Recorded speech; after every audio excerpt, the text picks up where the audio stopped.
Good morning, millennials. Welcome back to the Toast and happy Wednesday. Oh, yeah. Oh, I knew I was feeling like a little Humpy in your dumpy. Let's get it on. No, I'm feeling more appreciative for the Wednesday because, alas, it feels like a Tuesday. Hence, so true. It is a Wednesday and we're getting over the hump. And what's so great for everyone listening is that we have such a long episode today because actually a lot to discuss. We have Dear Toasters. So by the time you're done with this episode, the day literally will be over. The week will be more than halfway over. And that's amazing. Yeah. Are you someone who looks at the week half full or half empty? It really depends on what I'm going through that week. If I'm feeling grateful for life, and there are some weeks where I just I'm happy and I have a lot to do and the weeks are long, but I'm alive and I'm, knock wood, healthy. But then there are some weeks where I hate everyone, everything, and just myself. And this week, did you say? Well, I wouldn't say I'm feeling Did you make your stance clear? No, I wouldn't say I'm feeling so grateful and blessed this week. It's not one of those weeks, but I'm not feeling depressed. Murderous. Yeah. So murderous, turderous. It's somewhere in the middle. Okay, that's great. What about you? That's great. As in this week or weeks in general? Oh my God, this week. This week is great because it's a short week. We cannot feel anything other than blessed for the short week and the big weekend coming up. And I'm so glad my Travie made it to the big game. One step closer to Kelce being my last name. Can you send me that audio file? How do I find that song? Somewhere on the web, the full version actually does exist. What's it called? Fortnite AI's version. Oh. Is that the same tune as Fortnite? No, but when she released the track list... Oh, wait, no. I'm sorry. No. That's something else. I'm getting my AI versions confused. When she released the track list, a leaked Fortnite came out, and it was AI. Got it. Okay. I'll do some due diligence. I don't know the actual origin stories. I just know, and I don't know who exactly. And we need a full expose on this person. I don't know who generated the AI song. I don't know that deep. I just know somebody made it online. I don't know who did it, but do more. But I know the boys who did it. Even though Taylor literally hates AI in music, she was just saying that. Oh wait. And I feel like she was literally talking about that song. Did you see Cynthia Erivo's Instagram story about AI today? Not about AI. Oh yeah, because people were doctoring the Wicked poster. So they released their official Wicked poster, which is a recreation of the iconic one where it's Glinda whispering into the ear of Elphaba, and Elphaba's hat is a little turned down. It's iconic. Turned down for what? And they recreated it, and I'm not gonna lie, I'm really excited for the movie, and I thought it stunk. It looked seriously, it looked wrong. They put their own spin on it, so it wasn't the exact hand placement of the OG. I don't know, it just looked kind of weird, and so people fixed it, they made it how they wanted it to be on AI. And then of course they made memes because in the poster it looks like Glinda is whispering a secret to Glinda, and so the meme that's going around, Glinda's whispering a secret to Elphaba, and the meme that's going around is Ariana Grande whispering to Elphaba, "Is your pussy green?" So Cynthia Erivo made a post about all the AI generated ones, and then she said, "Is your asterisk green?" Basically saying stop. She found them really offensive. She made an intentional choice not to look, because in the poster she's looking at us. She's looking Camp right in the eye in the poster. And in the OG she's sort of looking down. Okay. And so they made a few, and Ariana's hand is a little different. They made a few choices to make it their own, and people hate it. They really hate it. Okay. And Cynthia Erivo was stop using AI and deepfakes. It's so disrespectful. Everyone, including Cynthia, needs to calm down on this. First of all, people who are mad that she's looking Camp right in the eye and that Ari's hand is not the original poster, calm down. Hands move, eyes look in different places. People change. Not a big deal. You don't need to go and change the poster. Now, that is not a funny joke. I feel I'm in a classroom, a teacher, in second grade. That is not funny to write that on that picture. I think it is funny. But sorry. I guess but that's what the internet does. What's crazy to me, I didn't see any of this except for Cynthia Erivo's post. Instagram. Telling everyone to stop. I think it's so crazy that Cynthia Erivo posted about this. Yeah, I think that this is maybe her first time being involved in a project that is so global and so mainstream. Like for Ariana Grande, everything she does becomes like an internet meme. It becomes huge news. I think up until now, Cynthia Erivo like really hasn't been in something that has captured the culture so widely. And it could be a lot. Like when people are like making deep fake images of you. Like it's jarring, of course. I had to see these deep fake images. I'll send them to you. I mean, some of them are just harmless, but she still really doesn't like anyone like changing her eyes or like her intentional choices, like with the hat and the eyes. She's like upset at. She doesn't want it. Okay, I won't. It was. I was shocked to see like her addressing like Twitter. I won't do it.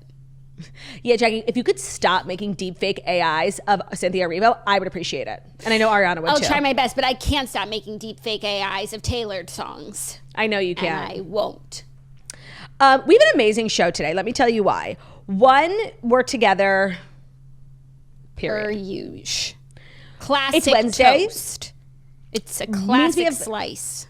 Dear Toasters, we have some hilarious submissions today. Dear Toasters is our weekly advice segment. So every Wednesday, Jackie and I will take 3 submissions. You can write to us via email, deartoasters@gmail.com, or you can head over to our website, thetoastpodcast.com/tour. Not me like hockey tickets. Sure. Also, you could go there too. And also, when you're on toastpodcast.com/tour, like you could click the homepage and get to Dear Toasters that way. Thetoastpodcast.com, there's a submission box. They're both totally anonymous. You can write in about anything and we try to help the girlies out. And today's submissions are really unique. So I'm excited to get into that. I think the stories are really good. The stories are good. The big story of the day is Victoria's Secret fashion show, which I have so Claudia, much I have to so say. much to say. I watched the whole thing. Did you? Of course. I watched it live. I felt like really accomplished that I watched the whole thing. I just want to say, like, shout out, because I have critiques. I have legitimate critiques. I have illegitimate critiques. But I want to say my number one, like, credit, like, thank you to whoever decided to make the program 30 minutes long. Like, I was done with it, and I was, like, eating dinner. I'm like, okay, I'm ready for bed. It was 7:45. No, I was getting bored, but I was like, let me see how much more I have left, because if it's so much, like, forget it. And it was, like, 15 minutes. I was like, Parji, I'll watch till the end. And I'm glad I did for today's recap, but I was also able to read my book afterwards. I finished my book last night, Long Island Compromise. Go me. And? It's good. It's not for everyone. It's like definitely very chewy. But I liked some of the overall themes. And the way that it ended, it wasn't about the ending for me. Like, I feel like she kind of didn't know how to end it, but it wasn't like I was like waiting, how's it going to end? Yeah. I just, I don't know. It was one of those just like, it was kind of a weird book, but I'm glad that I read it because it's something. It's my 14th book of the year. Womp, womp, womp. By the way, you're ahead of me. I literally have read like 3 books this year. It's insane. Did anyone in your book club finish Long Island Compromise? I don't think so. Not even the person who chose it? Who chose it? Abe. I could see him choosing it. Wait, I also did want to say the Tell Me Lies season finale dropped today / last night or whatever. I've heard it's amazing. I'm going to watch it today. We'll do official recap tomorrow. I'm so excited. People are saying like it is shook-worthy. Even though it's my favorite show, I'm kind of like relieved that it's a season finale because it gives me anxiety. No, and like it's so perfect. I'm like, okay, one more episode. It's going to remain perfect. Like they're yeah, not it's so dragging true. it out. Like, oh wow, it's ending like this was a perfect season, and so I'm really excited. And there's so many theories that people commented on our episode from last week that I think are true, and I do hope they come to fruition today, even though I don't think that they would. I think it's a long-term play. We'll get into all of it tomorrow. I just want to say, like, that is something I'm currently looking forward to. Me as well. And then I'm going to start another book. How about that? Oh, wow. Okay, librarian. That for another book club I'm in. It's a first meeting. It's the inaugural, so. What is it, you and your neighbors? Not neighbors. Not next door neighbors. But I guess like community. You and your community. No, but it's not my community, but it's like it's extended community. I understand. It's extended. So like what else do we need to talk about before we talk about like what I'm dying to talk about, which is the Victoria's Secret fashion show? Like I actually took notes like a nerd. I was going to write down my thoughts, but I felt so strongly. I was like, girl, trust yourself. Like you can remember because like trust yourself. Because they're just at the top of my brain. I think I can remember them. Just really briefly, and I don't want to like get into it so deeply because like personally, like I need to protect myself, but I just wanted to update everyone from yesterday. Like I did go to the DMV and I did do what I needed to do. It was a worse experience than I could have possibly imagined. And the man who ended up helping me, like after being turned away by so many people and being yelled at by so many people and like not being helped by so many people, Anthony ended up coming to my rescue and he did give me a good tip that I do want to share with people. He was like, never come into the DMV on a Monday or Friday. And because Monday was Indigenous/Columbus Day, he was like, today's basically a Monday. And I've never seen it this busy, and you're dumb for coming today. He said, if you came tomorrow, aka right now, empty. Okay. So that's my tidbit. Don't go after a federal holiday, and don't go on a Monday or a Friday. And also don't go looking normal. This was my major takeaway from the DMV, because like I felt so taken advantage of, and I'm so polite. Like, not that I'm like naturally saying I'm like polite, but you know, when you're at the DMV or somewhere like that, like your kindness will get you places, you catch right? more like, flies with honey at the DMV. That's not true, okay? I was so like nice and normal and like sound of mind, and I didn't have headphones in. Like, I was too approachable. First of all, I got walked all over. Yeah. Second of all, my fellow like DMV customers, like everybody was asking me things like I fucking work there. Like, don't talk to me. And it was just so unpleasant. I was like, and there was some like, you know the DMV, it's full of characters. It was like, and it's New York too. And it was like Penn Station. So it was like real eclectic bunch. Nobody was talking to like the crazy looking people. I needed to like seriously start barking at people, because I was far too sane and sound of mind. And like, I looked capable. Like, I'm on my phone. I'm a young person. Like, I obviously know how to use technology, the TV with the numbers. Like, I was far too sane for this place. Like, everyone wanted a piece of me. Because you weren't insane, they weren't trying to get rid of you. You know, maybe if you started so true. talking to yourself a little bit. Oh, and I had to take a picture, which I wasn't going to be told that I needed to. And so they called me up first to like do the picture, and then you have to wait in another line for like the actual ID. And he gave me like no warning, no nothing. And like, I think I looked, I was just like. That's the thing about the DMV. You don't get ready. You have to stay ready. I know, and I wasn't, because I was already feeling so flustered by the experience. What smile did you go with? I went with my like cheesy smile, but like I have this new thing. You hit him like, with the teeth? Of course, where I smile so hard. So every time I smile, I have to like, right as I'm smiling, I need to remember like chill. Dial it down. Yeah, and so like I unclench a little bit. I actually think I did a good smile. And then Anthony, I was like, can you show me the picture? And he was like, I'm not allowed, but you look great. You have a beautiful smile. Slay. Okay, so, yeah. Anthony. You can call me Mrs. DMV. Mrs. Anthony. It was really horrible. And just knowing that like, I left there and I was like, I will not pay my next tax bill. Like, it was so disheartening to know that like this is my fault, you know? Like, as a taxpayer, what am I doing? I'm not doing it anymore. I was so mad. Oh my God. Like, I got home and like took a bath. I had to like actually unwind from the experience. It was so upsetting. If I may lead us out in song. An AI generated one?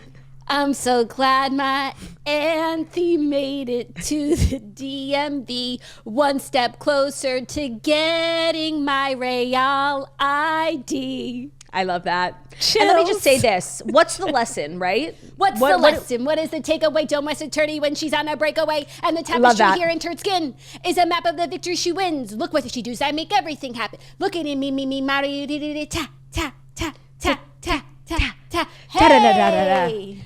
What can I say? What's the lesson, right? What is the takeaway? My takeaway is this. Because I was left with such a profound impact, mostly negative. Overwhelmingly negative. But Anthony, like, really, you always find a guy. I know. First there was Anthony, I'm such a flirt. Then there was Mark. Yeah. Then there was Frank. Yeah. Then there was Tom. Yep. When I got up to his desk, like, I immediately knew Taylor he had. Song. Listen, Anthony Mark. He had like a warm spirit to him, and I could tell that like this was going to be a pleasant experience, and he got me in and out as quickly as he could, and. I just think that real grace and kindness, like, it goes a truly long way. Even though you just said the opposite. I know. I mean, from a DMV employee, nobody else. Like. Oh, yeah, for sure. And you're probably like working in the wrong place if you've got a positive can-do attitude. Yeah, because then the other person who, like, they skipped my number. I really don't want to get into it, but like. We're not getting into it because that's the only thing that could prolong make it worse. I know. Is we just have to leave it in the past. Okay, but I just want to say, like, they skipped my number, and like I went over to the like help desk. I'm like, oh, hello, they skipped my number. They literally, I'm 103. They went from 101 to 104. I'm like, me and number 2, like, we got screwed. And like, she was so mean, and her solve was to tell me to get into like, she pointed to one of the lines, the longest line. I'm like, so you skipped my number, and I have to wait in this line? Like, okay, you know what? I'm getting angry again. I don't want to talk about it. Because we all have to go to the DMV at a time in our lives. Yeah. So no need to spend more time at the DMV in our minds.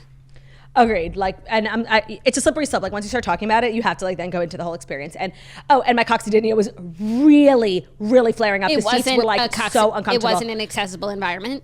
No, and so when they called my number, like I couldn't even get up. It took me like 35 seconds. My ass was killing me. That's okay. Tough. Now I'm done. I'm done. Okay. I'm done. Okay, we're moving on.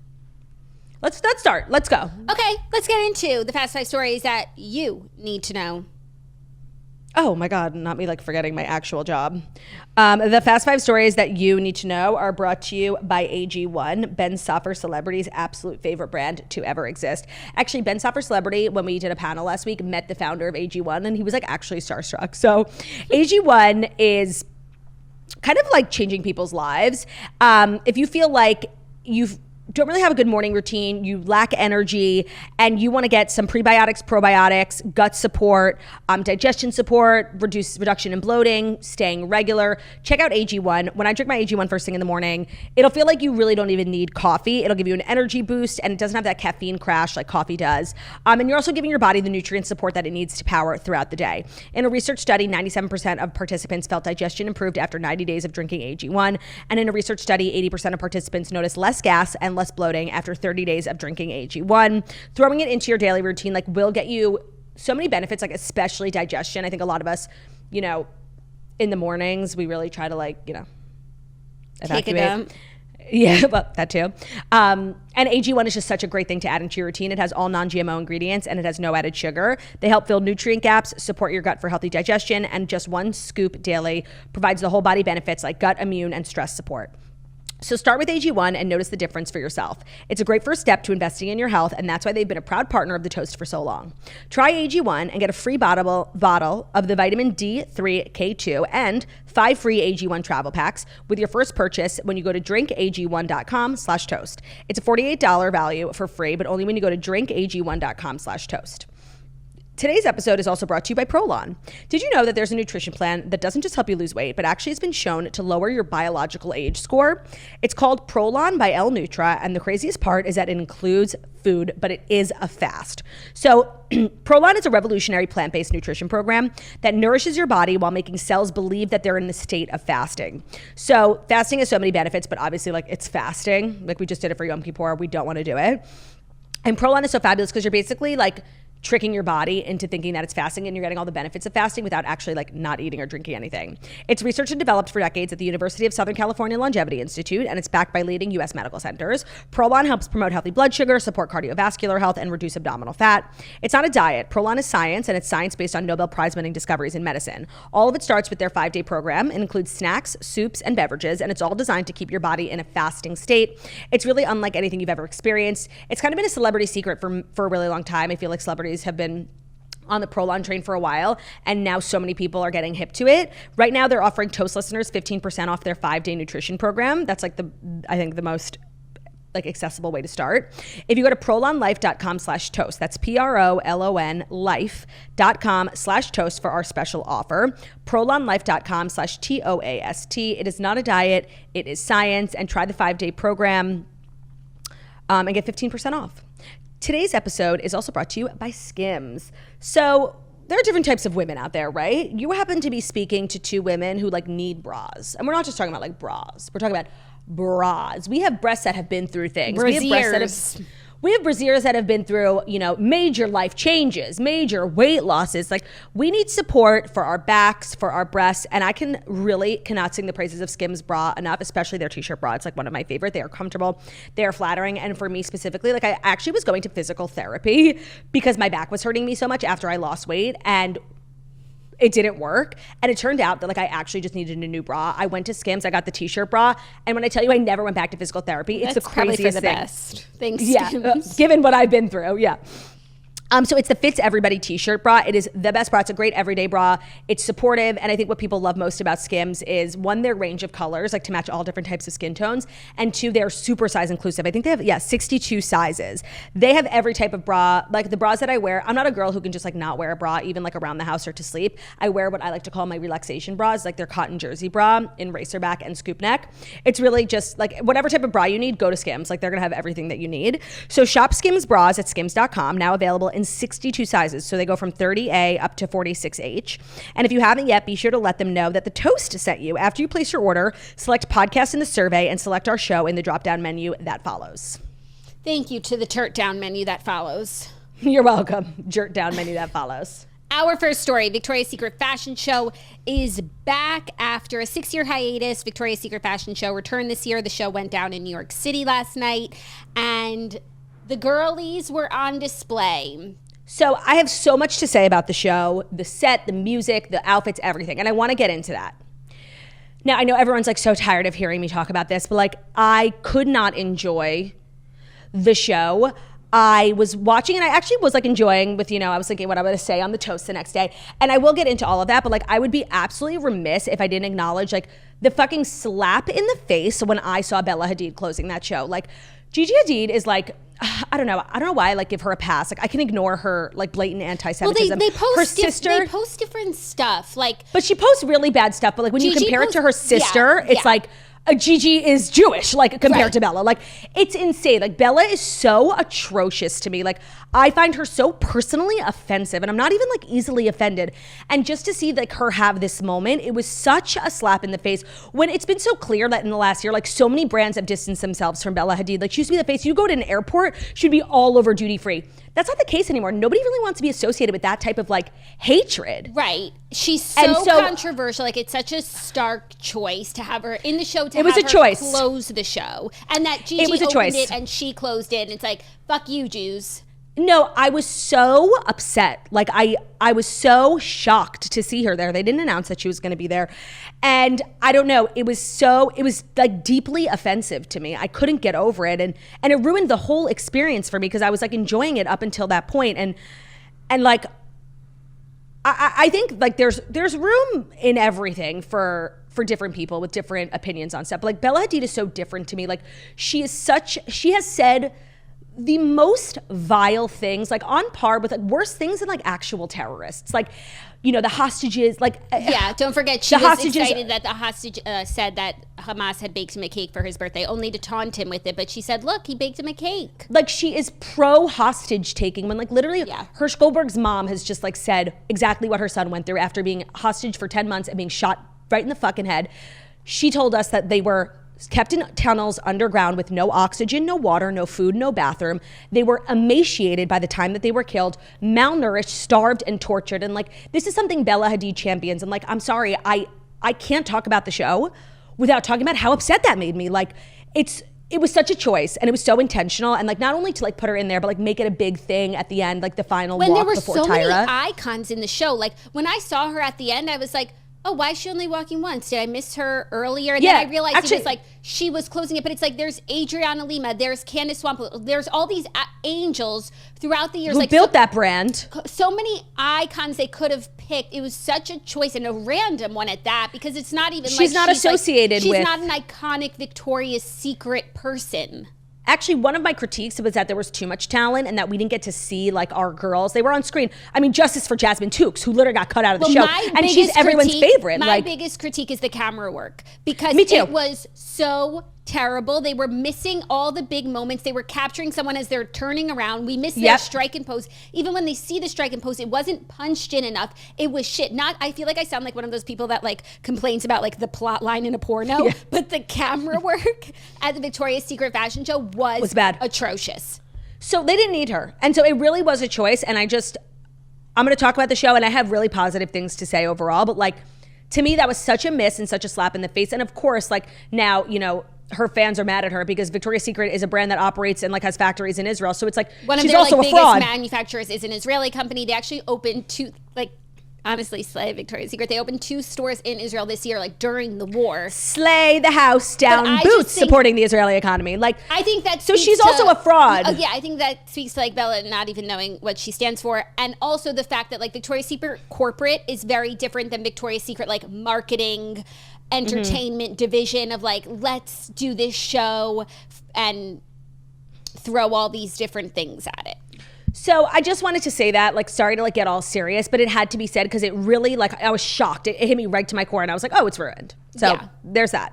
And like this is a person who has literally admitted openly on a podcast that she's not allowed in the homes of her Jewish friends anymore. Like, please, and I don't know, was she saying that as like a slay? I don't know. Like, I think she wanted us to like feel bad for her because of how brave she is. I'm not just saying that, like, you know, if you don't agree with me, you can't be in the Victoria's Secret. Like, it's so stupid. No, I'm pretty sure like everyone in the show like is diversity. By the way, they had an Israeli model. Like, diversity of opinion is really, I embrace it. Sure. What Bella Hadid does is so damaging Supporting and so terror, different. I don't embrace it. No, I'm not. Like, I'm seriously, like, it's not just like me. I don't agree with it. I don't want. No, like, seriously, she's such a dangerous person, and I was personally offended. So, but I want to move on because I actually have other notes, and for the most part, I enjoyed. Like, it did bring back this sense of nostalgia. Now, when it comes to like actual like production, I have a lot of critiques, but I just want to say, like, overall, I actually really enjoyed it. Like, it was fun. It was back like it used to be. Like, I thought they captured like the nostalgia of it all.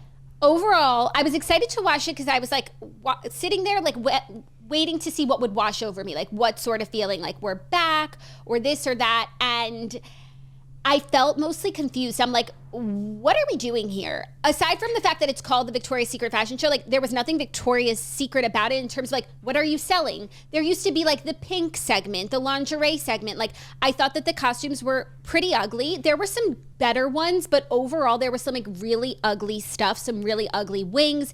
It wasn't gargy-pargy. No, the wings were not winging. Some of the people who were wearing like leggings outfits were so ugly looking. The outfits were like Adriana Lima's outfit, like not a cute outfit. It doesn't make me want to shop at Victoria's Secret. When you want to talk about Tyra Banks' outfit, like we will talk about. Outfit was so she deserved better than that. Like pargy.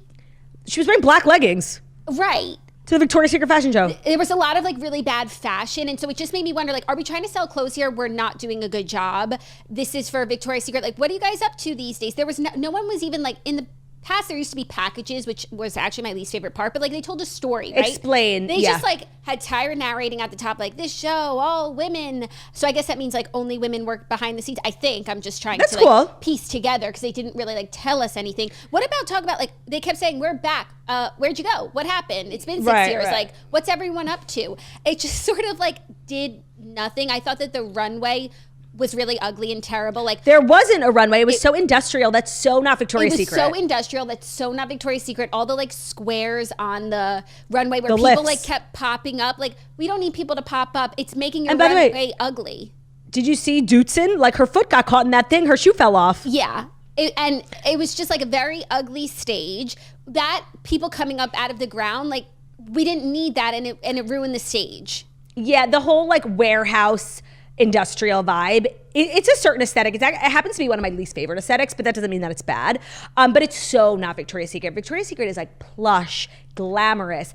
And I felt like, where was the actual, like there was no physical runway, which I think was a huge miss. Agreed. And when like the lights went down, everything was like so matrixy, but it's not even like that was the theme of the show, like futuristic. And there usually is a theme. I didn't think like the themes were that like good or well articulated. There was like red at the end. There was some like Midnight's vibes. My overall like biggest issue with the show was the music selection. What do you think of the performers? I thought they were all bad choices, except honestly Tyla Slade. Like and I liked that like, is that Lisa from Blackpink? Yeah. I like that, like, she literally looked like a model. Yeah. Tyla, too. I was like, oh, are you a model or a singer? But I think when you look back on, like, the performers of yore, like, nobody last night did anything on par with, like, Rihanna, Bruno Mars, Jay-Z, and Kanye, Taylor Swift and Fall Out Boy. Like, but they weren't having any men. Okay, fine. But I don't care. I'm just saying, like, I knew one song. Yeah. I mean, honestly, Katy Perry should have performed. 1,000%. The music wasn't pussy poppin'. I actually thought the performers were all good choices, but the songs as they were, and maybe my TV was on low, just like not wake anyone up, but still, I don't feel like the girls were like dancing around to the songs or like having a lot of fun with the songs. Lisa's song Moonlight, just repeating that one line over like Paris Moonlight, like was seriously like irritating to me. Where are the other lines from Kiss Me, that song? You know it? Yeah, you're talking about like Kiss Me? Yeah, but she kept saying, what about green, green grass? All she kept saying was, kiss me under the Paris moonlight on repeat 100 times. I was going to lose my mind. I'm sorry, I actually don't think any of them were good choices. Like, I don't think the songs were recognizable enough. And no one is going to like what I have to say when it comes to Cher. It did absolutely nothing for me, first of all. But that was the first time the models were singing along. Oh, well, that was the other thing I wanted to say. I felt like because nobody knew the music. Right. So at least Cher had recognizable songs. No, Cher's songs are great. But when it comes to Cher, like, and I was texting with Shannon the whole time. We were like talking about it. She had such a good call. Me. Yeah, actually, I like had a big Shannon day yesterday. We like spoke on the phone for like an hour. She was like, Cher is just, and I'm stealing it, but it's so true. Like, Cher is just too accessible, right? She's like this icon status, but she's literally popping up everywhere. It's like not special anymore. And to be honest, like, and of course she's a woman of a certain age. She can only do so much. But like, she wasn't singing live. And like, I think that's like the best part of the show. When you think of in the past, like the vocals, it's just, I don't know. It did not do much for me. And I agree. I like that it's a song. Her songs are songs. And you have to think about the models. They're from all over the world. So just because a song is popular in America, and I feel like in the past, everybody knew every word to every song because they chose people with global hits. Yeah. There was like, so that's the only thing Cher had. But I think like, seriously, it was a lot, like, I didn't like it. I understood why they chose the people that they did. I think they were good choices. But then it just didn't like translate. Oh, and oh my God, Lainey Wilson. That was Lainey Wilson, right? No. That wasn't Lainey I have no idea who that guitar player was, but it was not Lainey Wilson. Are you sure? And I'm 1,000% positive. Pants. Jake, she was just wearing bell bottoms. Lainey Wilson doesn't own bell bottoms. Why wouldn't that be Lainey Wilson? If it was Lainey Wilson, why wouldn't she have sung? I thought she was singing "I Love Rock and Roll." No, she just she must be like a famous guitarist. I have no idea who it is. Claudia, I think it was Lainey Wilson. What's her name? Oriathi. She's like a guitar player. Okay, well, I really liked Lainey Wilson's segment because those were recognizable songs. Like when the girls were singing "I Love Rock and Roll," and then they got the leather black vibe for the runway. Like, okay, we're doing something. Thank you. Like, there's energy. Yep. The show didn't have energy at times, and even when the girls were like trying to like do their thing, like the camera was missing them. They had the camera missed everything. They had two girls walking down the runway parallel, and like you only really got to see one or the other. They had these like cameras on the floor, like trying to follow them. The camera work was a mess. Sorry. The camera work is a mess. I agree. Far too many people on stage at once. Nobody had their own moment. Even people that opened the show, I'm like, wait, is that the opener? Like, it really wasn't special. I think there was far too much talent. And also, the vibe was so, and I know everyone's like gagged over Kate Moss. What I think Kate Moss, I do not think Victoria's Secret. Victoria's Secret is so commercial. It's so like not serious. And I thought like so many of the girls were doing like such serious model walks and model faces when in history, like previously, everyone's been smiling. They put their hands in the air. They dance. They sing. It's been so fun and it's been so not runway. And this was just so like serious fashiony. And like Kate Moss, she's like she's sick. She's not Victoria's Secret. It's like they don't know who they are anymore. So they just hired everyone. Except and they for did Kendall. Everything. And Carly Kloss. Let's talk about Cara Kendall. Delevingne. Let's talk about Kendall. I think, yeah. But Kendall's the glaring. I'm sure we could have a whole list of people who used to do it who weren't there. Kendall was the one. Like, because I was thinking, where's Miranda Kerr? Where's Miranda Kerr? But I think she's at a place in her life where it's like she's evolved a little bit past it. And I don't know if she looks back on that time positively. I think she's like had said stuff in the past, like in interviews, just about like personal things in her life. I don't know if she like loves it. Kendall. I feel like, is Kendall the face of, she must have some sort of contractual like issue because I feel like maybe she's the face of La Perla. Oh, maybe. Or Intimissimimi. Yeah, Intimissimimi. It's a similarity. So I feel like that's why she wasn't there, but it was a huge miss, honestly, because like, but like she only did it once. Huge miss for them because like she would have like rounded out and like you wouldn't have been like feeling as many gaps, but like not for her. I don't know. The whole thing was just kind of like forgettable. Yeah. Now that we're like breaking it down, like maybe I didn't like it, but I don't know. I enjoyed the experience of watching it. Yeah, like I'm. It's a good it was always a fun thing in the culture and like fun that it's back, but like it wasn't iconic in any way. No, it wasn't iconic. I think they tried really hard to be iconic, but there was like honestly too much going on. And the photos from the evening are like much more iconic than the actual show because we didn't get to see an iconic moments because the camera operator was drunk. Yeah, the camera operator like was really not doing what needed to be done. And lastly, wait, I just had a thought. And you know who I was really taken by? And I didn't know who it was. And then when I found out who it was, I was like, oh. Barbara Palvin, my queen. No, I love her. I knew who that was. Vittoria Chiaretti, Leo's girlfriend. Oh my God, wait, I didn't realize she was there. She was in the show twice. Both times I was like, who is that? Like, it's a new, fresh face model. I was like, she's so gorgeous. And then I saw that that's Leo's girlfriend. And I was like, okay. I need to see. And she's 26. So that's What's something. her name? Vittoria. No, hold the C. Oh, Vittoria. Yeah. Victoria's Secret. Victoria's Secret. Oh, here. Oh, yeah. I love that. Yeah. And she's 26, so she's frontal lobe. Do you think it was weird between Irina Shayk and Gigi Hadid? Yes, and let me tell you what I also thought was weird. First of all, Irina Shayk looked amazing, and I know that Page Six tries to make her seem like a desperate loser, but she's cool. She's the most gorgeous woman on the planet. Like, seriously, the most gorgeous woman up there. What was weird was in backstage interviews, Irina was saying how her daughter is like going to watch probably tomorrow, but she'll like watch the show.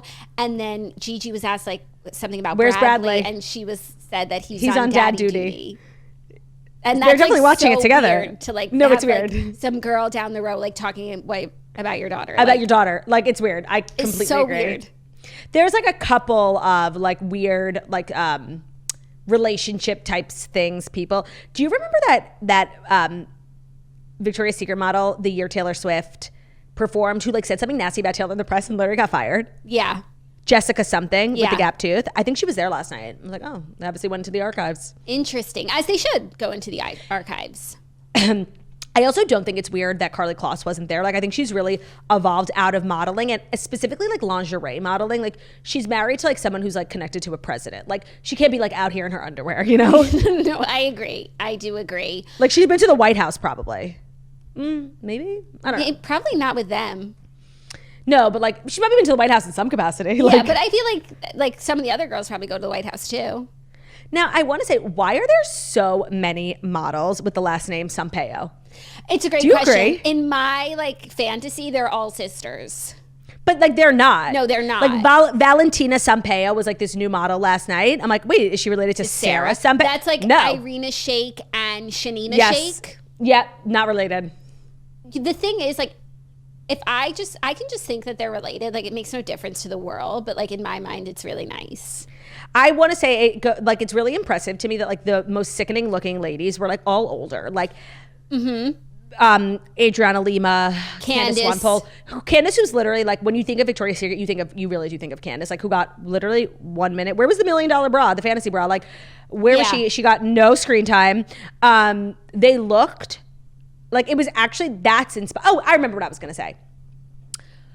What's so interesting about Victoria's Secret and like what I was really interested to see in what they're going to do is the biggest critique and how they really have like failed to enter this new modern times. It was like their unwillingness to give on really body diversity, right? Mm-hmm. Like they maintained for a while that like, it's a fantasy and we're not going there. Like, we're just not.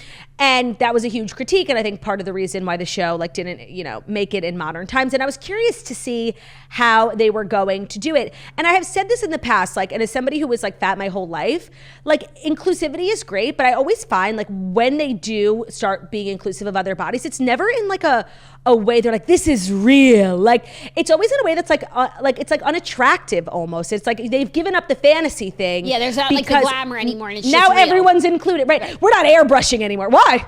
Yeah.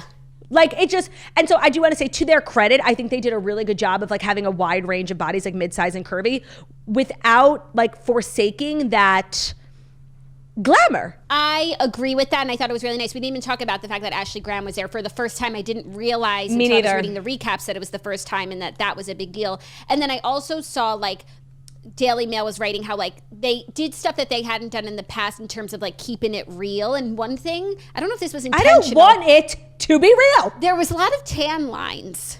I think in the past they would like airbrush. They would like, I did see someone's vagina line. Tone. There was a lot of tan lines. I think that was them keeping it real. Oh, please. Like, keep your tan lines. I don't care. Yeah. Weird. No, that to their credit, I think they were able to like modernize a little bit without losing that like the whole point is that it's like fantasy. Like you can be like glam and stuff and have big legs. Like who cares? Yeah. I just feel like anytime when I think of like real campaigns with real women, it's like always like they're not taking out their pimples. Why? They're not wearing makeup. Why? Yeah. We just have glamour too. Yeah, I think on that front it was achieved, but in terms of like, why are we here? What are we doing? That question was not answered, and it didn't make me want to go shop at Victoria's Secret. No. Because I thought that the costume design was not strong. I feel like it almost felt like, I don't know, is this going to become another annual recurring thing? Or it kind of just felt like this one-time thing. We're throwing everybody in. I don't know if they can afford to keep doing it like this. It didn't feel like they were back like every year. It felt kind of like final, cumulative. I think that they need to be back every year. And what I also liked is I felt like I saw a lot of new faces that I had not seen before. And it was a lot of like talent discovery, which is what Victoria's Secret used to be like great at. So, no, and it should be cutthroat, by the way. Like you can't make it every year. There's only so many spots. Not everybody's invited. Yeah. Like it needs to be like 20 girls every year. Even if you're at the top of your game, maybe this year's not the year for you. Like it should be like a little competitive. Yeah. Not just like, we're all winners. Yeah, I think that it doesn't make sense if they don't bring it back again now. Like I think they need to, if they want it to mean anything. Mm-hmm. Especially because this was like so short. It's not, and they didn't say anything. It's not like they said like we're back one night only, Victoria's Secret reunion. That would have been something. That's what it felt like, but reunion, because everyone was invited. Yeah, but reunion happens once every 5 or 10 years.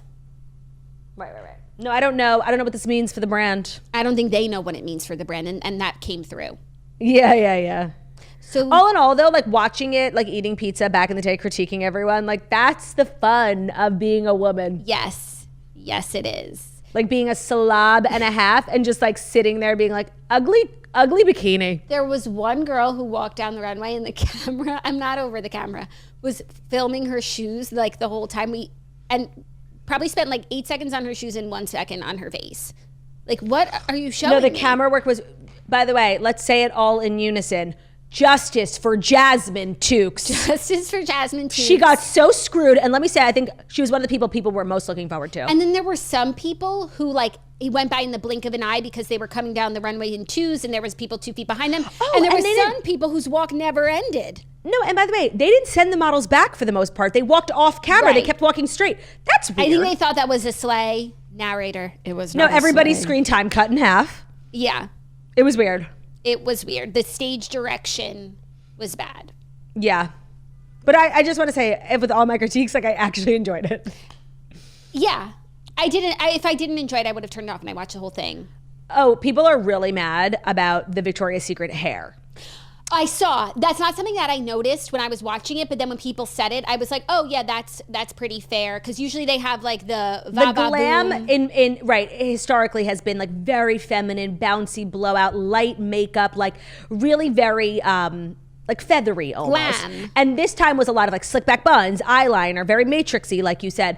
I do think that's like a little bit more of the trend now, like in glam, like everybody's wearing slick back buns. But no, do I think it is Victoria's Secret? No. No, and yes, it's a trend right now, but like, voluminous hair never goes out of style. Yeah. Glam, natural makeup never goes out of style. So yes, now looking back at the pictures, and some people had reasons for their hair. Like I saw some like really cute like ponies or whatever, but then some people were wearing like their hair blown out down, and it's like it should have been more judged. And I do think that is a fair critique. So yeah, me too. Hair and makeup also not on point. Yeah. So that's the Victoria's Secret fashion show. Vittoria. Are you ready for our next story? Switching gears in a major way. Sofia Richie Grainge is recalling her very difficult pregnancy with her daughter, Eloise. So Sofia Richie Grainge is on this new podcast called She MD, which we were just talking about because the host is a big OBGYN to the stars. Yes, I had actually heard of her weirdly. She's Dr. A. Whenever they're talking from the Kardashians. On the Kardashians, like they literally send her like on her own private jet. Like whenever they're on vacation, she like literally stays nearby.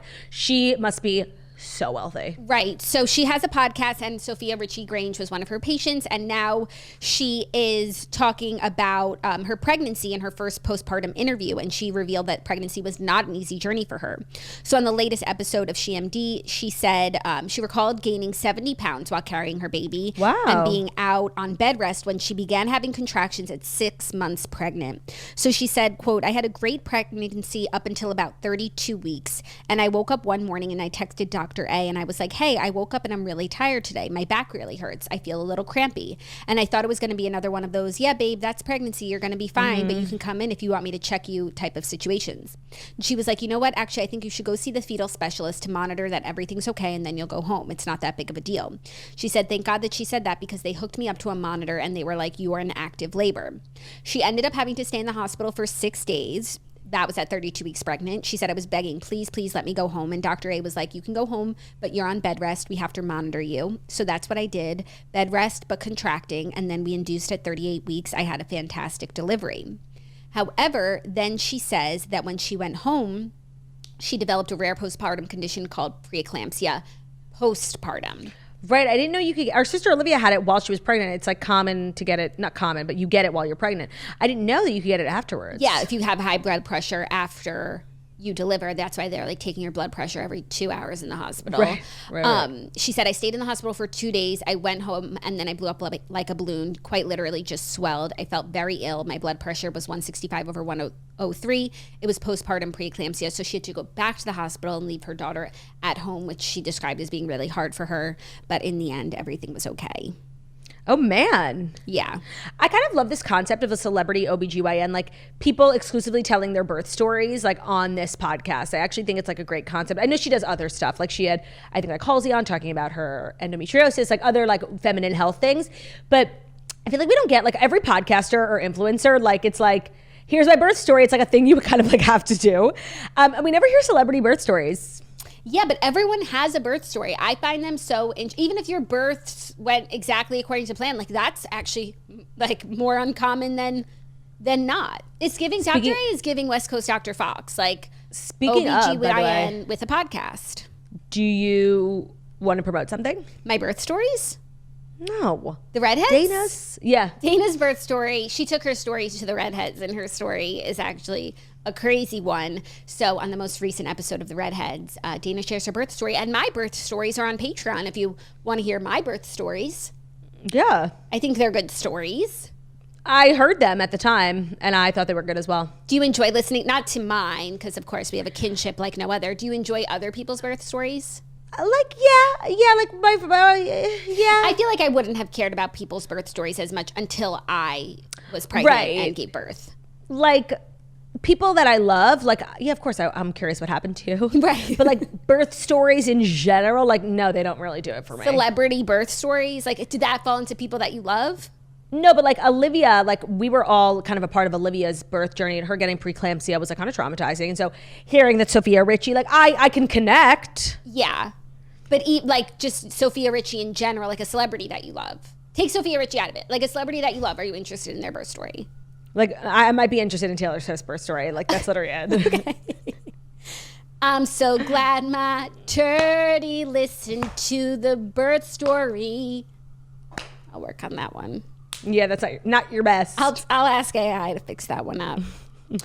Are you ready for our next story? Don't worry, it's not a birth story. I'm ready. It's actually a weird story. Kate Hudson and Hugh Jackman are going to be starring in a movie called Song Sung Blue, which is a musical film about a husband and wife Neil Diamond tribute band. Okay. There's a lot in there. Unpack. There's a lot in there. Let me break it down into multiple sentences, okay? Okay. Kate Hudson and Hugh Jackman are taking the stage in a new musical drama film. Stage? Sound stage. Oh, okay. It's not a play. No. Okay. The duo are set to star in a movie called Song Sung Blue. As Claire Such a bad name for a movie. As Claire and Mike, a real-life couple from Milwaukee who form a Neil Diamond tribute band called Lightning and Thunder. Based on a true story. So a lot of things here. A lot of things.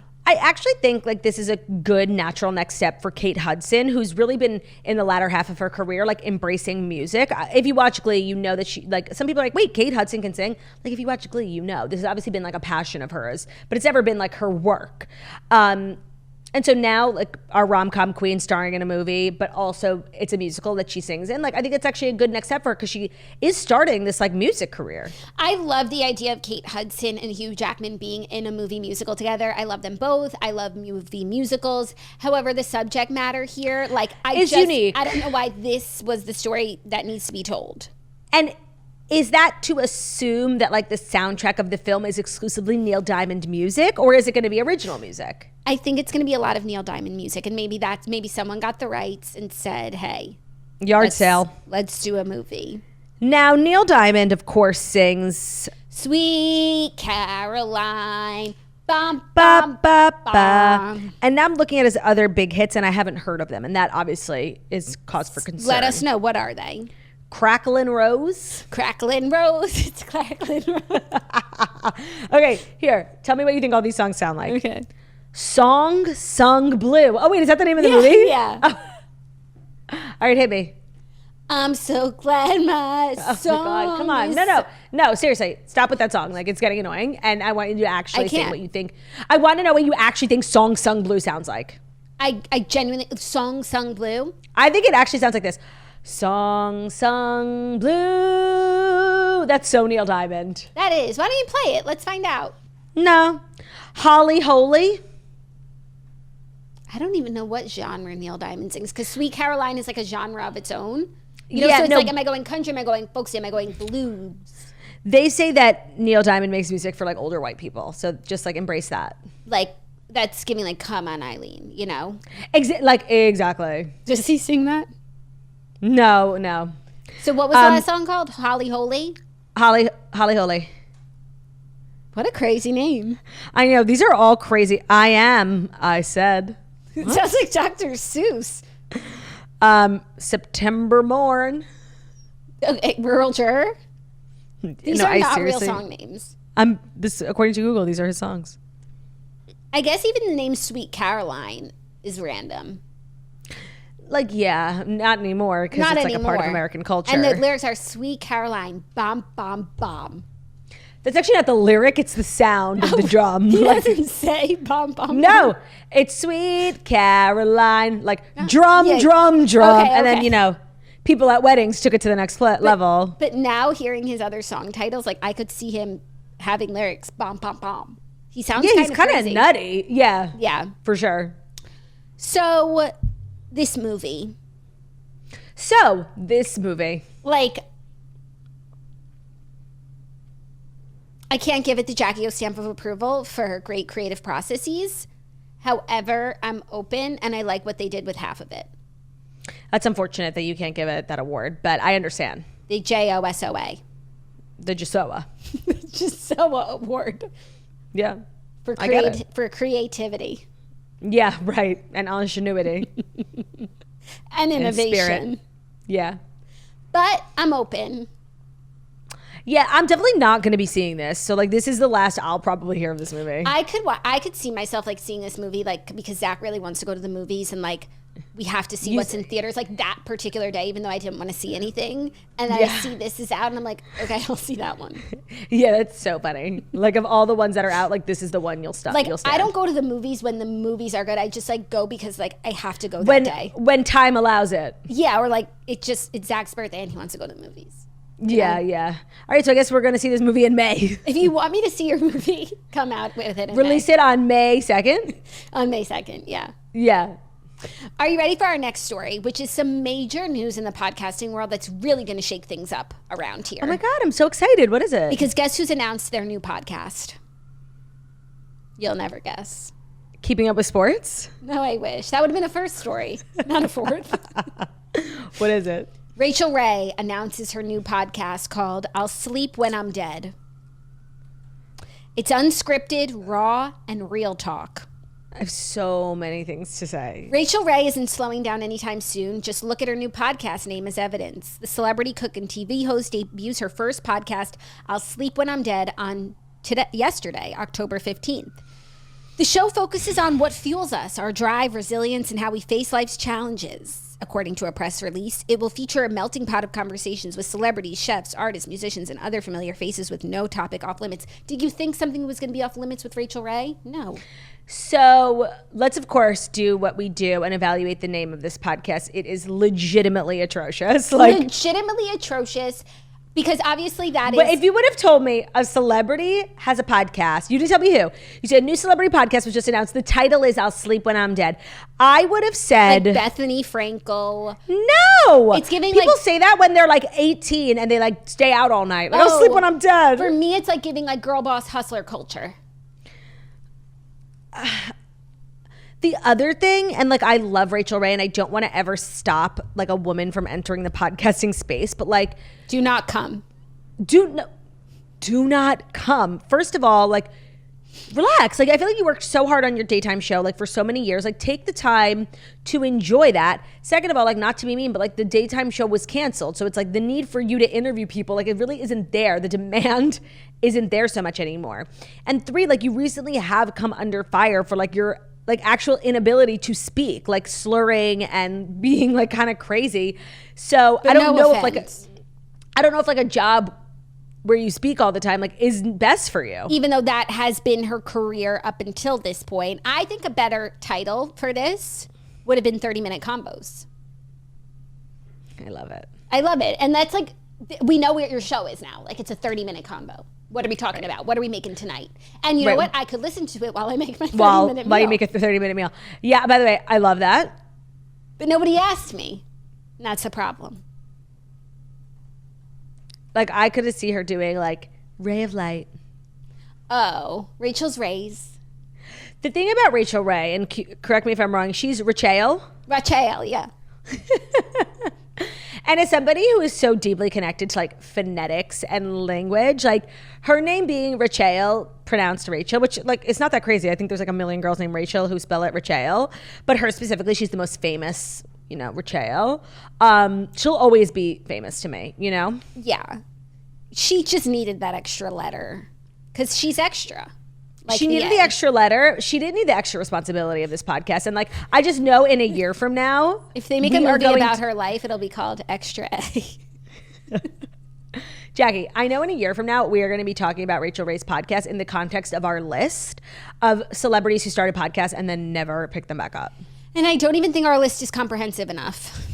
No, although our list of, you know, podcasts that came and went is one of my favorite things. Like, do you remember a time where like you couldn't leave the house without hearing about Ashley Graham's podcast or JVN's? JVN. Yeah, I remember JVN more so than Ashley Graham. He was like one of the biggest podcasts. Yeah. Anna Faris. Is she on our list? No, because she's not like fully quit it yet. Like every couple of weeks she releases like an old episode. It's not like the other ones where it's like a celebrity being like, I think I'll start a podcast. She actually had like a very successful podcast. Even if she's done with it, like I actually don't think it falls into that list. Yeah, she was doing podcasts like long before anyone She has like else. many seasons of a successful show. I just don't think it's the same. Let's see, Anna Faris. It's like reruns and stuff, right? Yeah, they haven't released an episode since January, and every episode before that has been a re-release for the last year. So it's officially But I still don't think she's on the list. I don't think she's on the list not a celebrity who woke up and said, I think I'll do a podcast today, and then a year later shut And then it was like too much for them. But I'm telling you, like, don't be surprised if Rachael Ray ends up on that list. Well, I personally am rooting for her because I don't think it will be in the comedy category. And so it does not compete no threat to us. Yeah, our ability to be happy for like anyone joining the podcasting sphere is like, what impact will it have on us? It's true. I don't think this has any impact on us whatsoever. Therefore, like, I'm always going to root for Rach. That's just me. And I feel like you used to be that way. And then something hardened you. Something changed definitely with me and Rachael. You used to champion her even more than I did because I watched her show recently and it was not for me. Yeah, you did watch 30-minute meals and kind of take a giant dump on it. It was a wild ride. That's not her chaos. We were talking about another creator recently who does food videos, and I was explaining to you how like she does like really great videos, but like it's just not for me. Like it's just too crazy. Wait, and I don't like. My memory's so bad. She's a great creator. I'll just text it to you because I would not slander this person. They're a great creator. It's just the style is not for me. Sent to you. Oh yeah. You know what I mean? That's like Rachael Ray. Yeah. A great creator. A creator. She's been creating for a while, and really, I couldn't help but wonder: are all chefs creators? I couldn't help but wonder. I think we are all creators of God's universe. We are all created by the Creator. Oh, that's beautiful. And He is the ultimate creator. Amen.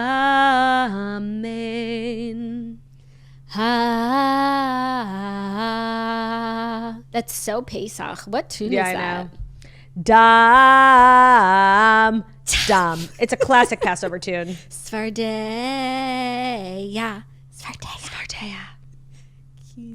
I have a question for you. Is there a reason why you haven't moved to the next story yet? Like, you're really dilly-dallying. I'm like, I wonder when she's going to stop talking about Rachael Ray. I'm sitting in this. Okay, I'll send to your toasters. I'm just letting you know. Actually, you know what? I'm glad that you're pushing me forward because my next segue is so pargy. If I may. Okay. Yeah. Before we get to the fifth and final story, may I say something? If you must. May I let you know that if you want to be the creator of your own kitchen, that you should check out Little Spoon, because we need to talk about something really important that most people don't realize. Did you know that there aren't actually any requirements for baby food companies to test their products for chemical contaminants? Not Yikes. Cool. 93% of parents are concerned about the presence of toxic levels of heavy metals in their baby food, as they should be. And cooking 3 meals a day plus snacks for your little one can be very hard. And that's why there is Little Spoon that is going to help us through. So Little Spoon is amazing practically because they are like whole meals for your children that can just be warmed up. They're hitting every category: carb, veggie, nutritious. And they're easy, but they are also clean and healthy, and that is so great. So Little Spoon's baby food has already disrupted the century-old category of baby food and raised the standard with fridge fresh, USDA certified organic, non-GMO baby blends. Little Spoon has everything. They have plates, they have snacks, they have blends, they have pouches, they've got puffs, whatever your little one likes, Little Spoon's got it. And they use creative ingredients to get your little one trying new things. You can see all of Little Spoon's baby food safety standards in detail and shop their products for babies, toddlers, and big kids on littlespoon.com. Get 50% off your first order. Go to littlespoon.com/toast50 and enter our code toast50 at checkout to save 50% off your first order. That's littlespoon.com/toast50 to save 50% off.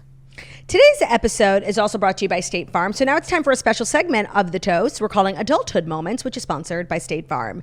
Now, I know this is in the copy. So obviously, someone at State Farm wrote this, and they're trying to hurt me and spread lies about me, but I'm just going to read it. I'm going to read it as it is written. I'd love to see what they said. According to, as our toasters know, I just turned 30. Now, I don't know who would write such libelous things about me, but let's, for the sake of the segment, let's just say it's what the sponsor wants you to say.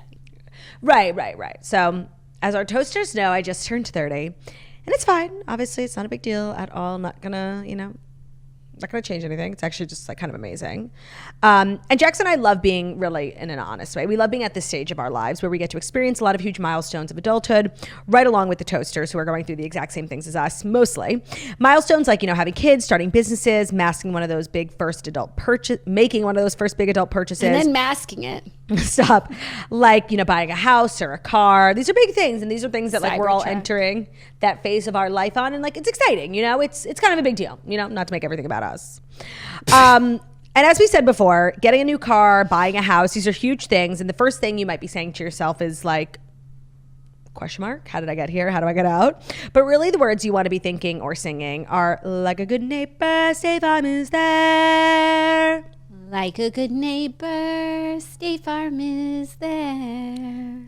I'm so happy my neighbor made it to the State Farm. One step closer. Listen. We can't be with our 30 seconds of copyrighted material. Okay, this is a sponsored segment by State Farm. It's copyrighted by AI, and State Farm loves when they sing. They've literally told us that. Yeah, not copyrighted materials. Okay. By AI. Oh my God, it's like you've never met Jake from State Farm. Couldn't be me.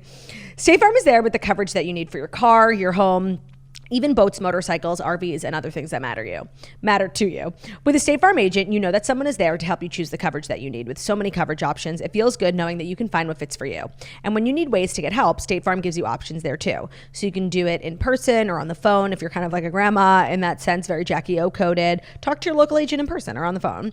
Or you can head over to their website, statefarm.com, or their award-winning app, obviously like really technology swirly. That's very, very turdy coded. State Farm lets you do things your way. So in honor of being a good neighbor, right now, Jax and I are going to take a second to compliment one another on something they're absolutely crushing in terms of adulthood right now. So, you know, like a State Farm agent, we are here for each other. So, Jax, I'll say this. I feel like obviously everybody knows you're like an amazing mom. That's like low-hanging fruit. Yeah, I'm not going to say that, but just want to let you know, like, I obviously think that.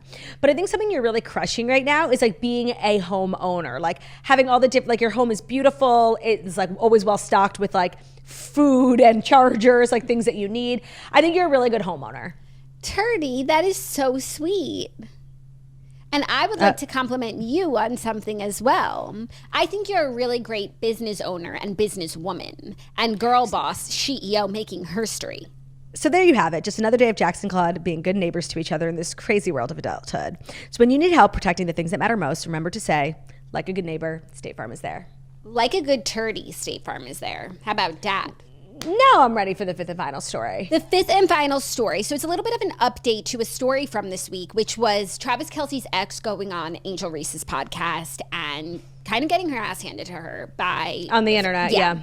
So she is having... And you know, the more I thought about that, I thought it was so interesting because like for the most part, I feel like the Swifties like are torturous to everyone, right? Like anyone in their path. And they've kind of like left Kayla Nicole alone. I feel like she hasn't really gotten, maybe I don't know, but I feel like they haven't like come for her. They've really just let her be. And she sort of like woke a beast with that podcast. Yes. So she is now talking about and reflecting on the online backlash after being on the podcast. So she said on an episode of I Am Athlete Daily, she said, after the podcast came out, I thought that I handled things with grace. I thought that I answered the questions to the best of my ability. The public had their interpretation of things. It didn't matter to me. She said she wasn't initially bothered by the social media reactions, though her mother called her and expressed concern. She said, my mom calls me though, and it's those conversations. That's what matters to me because she's offended. She's hurt by the way people are perceiving her daughter. She's hurt with the negative headlines and the way that people are spinning it. So I only saw clips from this interview, so it's hard to like judge the entire thing. But based on what I saw, like I do agree with Kayla Nicole that like she spoke like very gracefully about this situation. The questions to me were what was more problematic, and even like someone I think in Toast After Dark like screenshotted the Angel Reese podcast Instagram page and like. It's all clips of Kayla Nicole with like pictures they're of milking Travis. it. They are really milking it, and I feel like that's what is unfair and has put this in a bad light. Not necessarily anything that she said in context. By the way, I agree with you that like most of the blame I think lies in like the questions, the promotion, and like it looks like Kayla Nicole's nonstop talking about Travis, but like she literally was asked about it and then the account posted a million videos. I agree. Except I did feel like what she had said that like Travis and her can't like communicate or acknowledge each other because his current girlfriend is like such a big star was like disrespectful. Like, no, you can't talk to him because like you're not with him anymore. And like you don't do that when someone's in a new relationship. So I don't think she helped herself by like some of the things that she said, but I agree that she was like kind of put in like a shit position. Yeah. No, but I agree that like exes of 5 years like don't need to talk to each other, especially when someone's in a new relationship. But she was saying like even if we walk past each other, we can't say even like hi because it will just be taken and made into a big thing, which is true. Like I think that's a true statement. Yeah. So I feel a little badly. I mean, I think anybody who like emo in the video, and I'm sure it's been hard for her. Like, and also let's not forget she's just a girl. Like she was dating someone for 5 years, and she probably thought that was her future. And now he's like moved on with Taylor Swift. No, I feel bad for anyone who like goes on a podcast to like tell their story and like gets backlash, even if it's warranted or not. Like getting backlash for just like saying something that you think like is horrible. Like people always take it too far, right? Yeah. Then you're being like, you know, ushered by the police because you got death threats. Like, I feel bad for anyone who goes through that. Like, really, you can't know how really traumatizing it is until you go like experience it yourself. So I'm going to end up like defending it and feeling sorry for the person, even no matter what they said, if it was like bad or good. Like, so I agree with you. She's just a girl, and like at the end of the day, like it's gotta just be like, fucking horrible that your boyfriend, who like you invented, right? Like nobody was looking at Travis Kelce. Like you like saw something in him before everybody else did, and then it was a meaningful relationship, 5 years long. Like that's long. to have him end up in a relationship that's like so happy, that has to be hard, of course. But then it's like with the most famous person and they become the most famous people. And everybody loves them together. Like everybody's worshiping their relationship in a way that they never did yours. Like it's heartbreaking. That's just like anybody would feel that way. No, and like he's over here like getting $100 million deals for his podcast. And like when you were with him, he was probably just doing it like as a hobby and like making, and maybe you were holding the camera, like supporting his dreams. It's giving, Austin Butler and Vanessa Ann. It is. She invented him. And she was the one who told him. I bet Kayla Nicole was the one who told him to do a podcast with his brother. Yeah, imagine. When did they break up? Kayla. I feel like 6 months to a year before Tailored. That's my guess. Oh, that's close. I would have assumed like way longer. They broke up 2022. So and they started like dating 2023. That was 2023. Yeah. Well, those were good stories. Thank you so much for sharing. And what's so exciting is that we still have Dear Toasters, our weekly advice segment. So if you're ready, it's not Dear Farmer. No, it's Dear Toasters. Rats. Okay. Hey, Jackson Turd. I'm getting married this spring, and so far the planning hasn't been stressful until my fiance's girl best friend asked to do a special dance with him. Red flag. The girl at GBF. He wanted me to ask her to be a bridesmaid, but I said no because we really don't get along. I think this dance is insane, but he doesn't want to upset their families. So basically their moms have been best friends since childhood. His older brother is married to her older sister. They're basically like family. My husband had two brothers growing up and he considers her like a sister.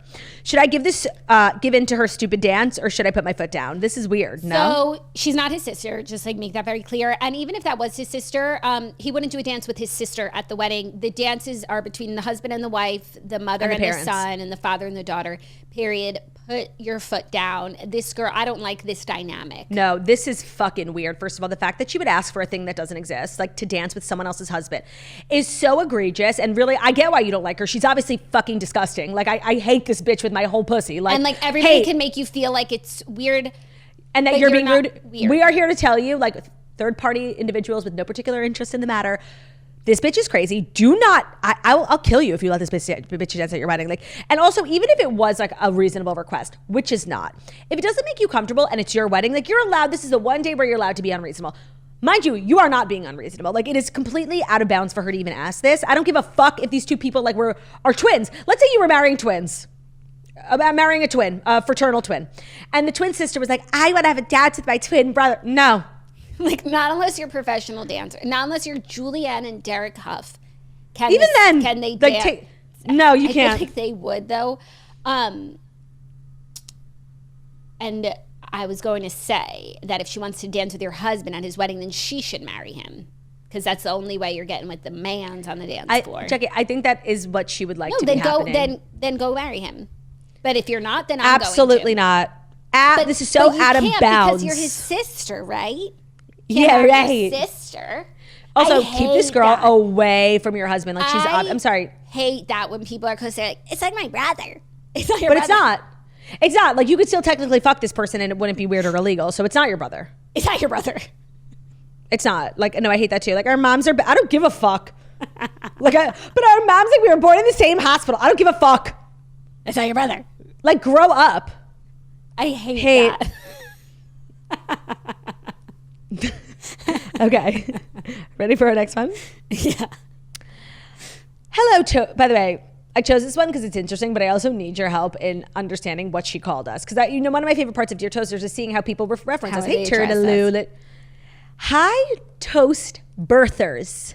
BIRTHERS, like giving birth to the toast. Okay. Because we like it. Like, is she saying we like invented the toast? That's like I don't new. Like. Okay.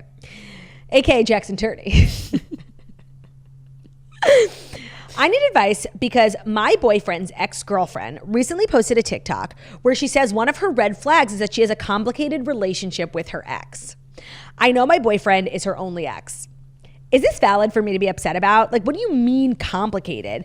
Should I be upset at him, at her? I don't know. Help. Am I overreacting? So you can't like get mad at him over something that like crazy over there said and did. You need to like actually find tangible proof. And also she can have a complicated relationship with him in her mind. With her mind. And that like shouldn't come between your healthy relationship. No, but also you have to know like people on social media are always dramatizing their own life. Like right. I bet like there's by the way, you should look into this, but there's a possibility where like she just wants attention. Like, I'm a crazy girl. Look at my red flags. I have a crazy ex. Like, no, you don't. And did amicably, and like it's fine. You have a crazy mind. I would like, do a little digging, like look at their recent text messages, like DM history if that's available to you. But do not take out something on him that crazy over there did, and do not let her affect your otherwise healthy relationship if it is a healthy relationship. Yeah, and you also have to think of like what she said. She said, I have a complicated relationship with my ex. Now, that could mean, obviously, like, there are things left unsaid. They talk, and it's weird. It could mean that, for sure. But if you have a complicated relationship with your ex, like, you could have a complicated, like, you see it in a complicated way. I have like, a complicated relationship, like, with my history. How I think about it. Yeah, with how I think about it.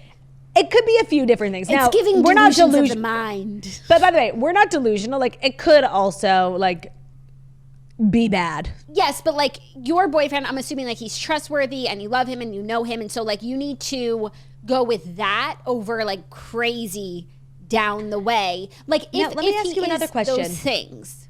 I'm assuming this girl is single, right? What single girl doesn't have a complicated relationship with her ex? Like, once you move on, that's where it stops being complicated. Relationships are complicated, right? No, but also it's like you love this person, now they're a stranger to you. That is complicated. She's not wrong for that. It is complicated. Do a little digging, but like don't automatically assume the worst, because like I think she could just be like attention, like seeking for likes. Yeah, and also like then she like put a little poison in your relationship, and she's happy about that. Yeah. Our third and final Dear Toasters. Hello, Swirlies. I'm newly married. I've been with my significant other for over 8 years. I'm currently on my honeymoon, and I received a text from my sister-in-law.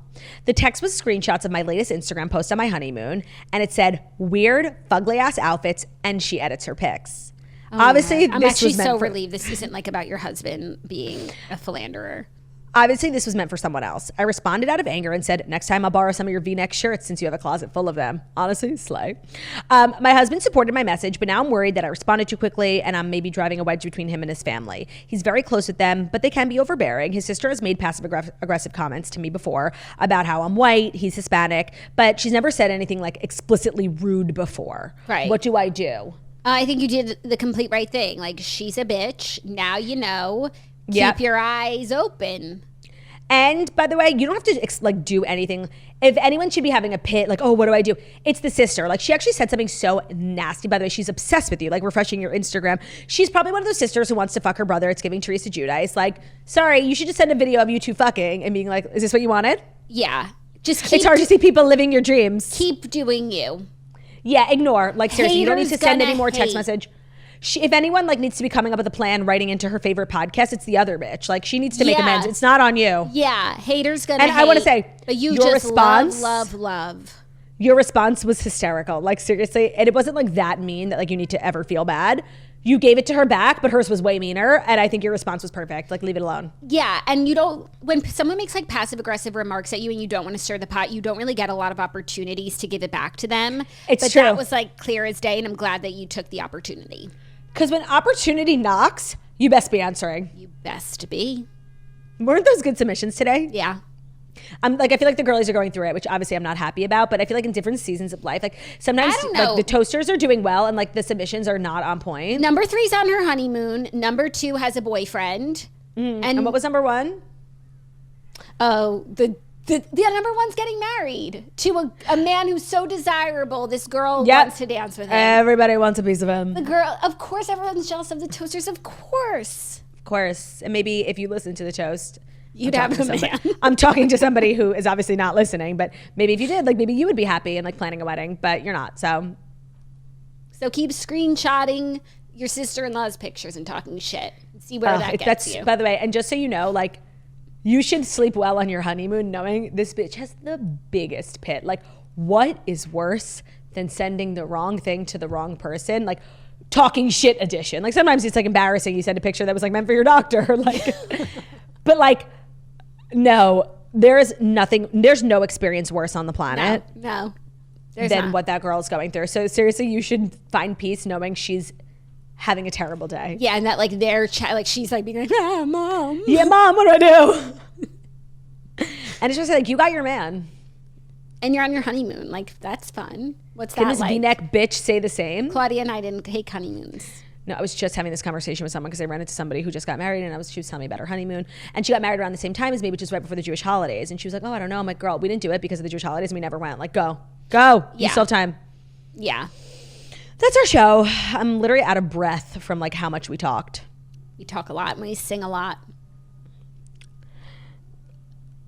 I'm so glad the toasters made it to the end. Another amazing episode of this pod. Oh, one step closer to being our real life friends. Love that. I feel like that's a good way to end it. I don't need to do our usual thing. I think we should end our show by attempting a heart. Have a great day, everyone. Thanks for listening. This is my new favorite segment. Love ya. Bye.